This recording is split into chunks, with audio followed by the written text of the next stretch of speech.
وہ لوگ جو کہتے ہیں ہم بھی بشر اور نبی بھی بشر، یہی کہتے ہیں نا، ہماری طرح کے بشر تھے، بس ان پر وہی آتی تھی۔ ان کی تھوک میں بھی اتنی برکت ہے؟ پوچھا ہے میں نے آپ سے، ان کی تھوک میں اتنی برکت کہ بلدیہ والوں نے جگہ جگہ لکھا ہوا ہے تھوکنا منع ہے، ڈونٹ اسپٹ، تھوکیے مت۔ ان کو پتا ہے جو بیماری نہیں ہے وہ بھی لگ جائے گی۔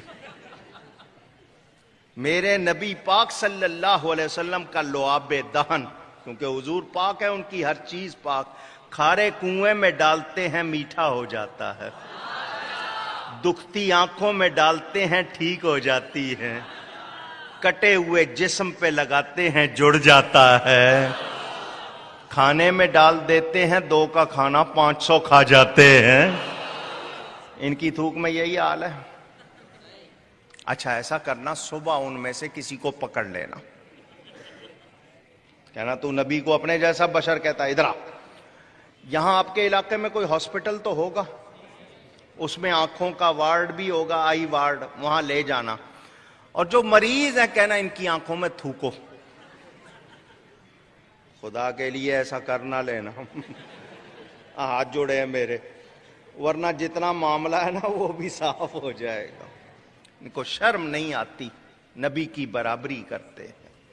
میرے نبی پاک صلی اللہ علیہ وسلم اللہ کی عطا سے جو شان رکھتے ہیں وہ کسی اور کی۔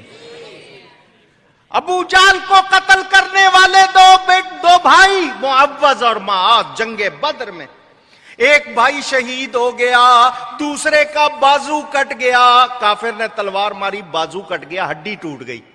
یہ جو گوشت کا چمڑا تسمہ یہ لگا ہوا تھا تو بازو اس کے جسم کے ساتھ، تو اس نے چاہا کہ اپنا پاؤں رکھ کر اس کو الگ کر دے تاکہ دوسرے ہاتھ سے لڑے، صحابہ نے اس کو پکڑ لیا، پکڑ کے حضور کی بارگاہ میں لے آئے۔ صحابی کا عقیدہ نبی مشکل کشا ہے، نبی جو مانتے ہیں صرف وہ کہیں اور آپ دائیں بائیں دیکھ لینا چپ کون ہے۔ نبی مشکل کشا، کشا کے معنی کھول دینا، مشکل کو دور کر دینا۔ نبی مشکل کشا، یہ کس کا عقیدہ ہے؟ صحابی کا۔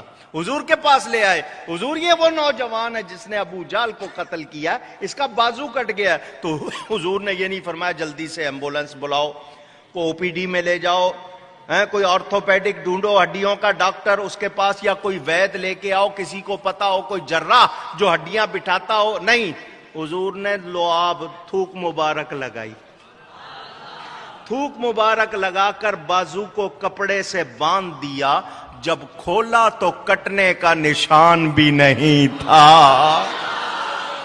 ہم یہی تو سکھاتے ہیں، نبی سے پیار کرو، نبی سے، کیونکہ جو ان سے پیار کرتا ہے اس کی دنیا بھی کامیاب، اس کی آخرت بھی کامیاب۔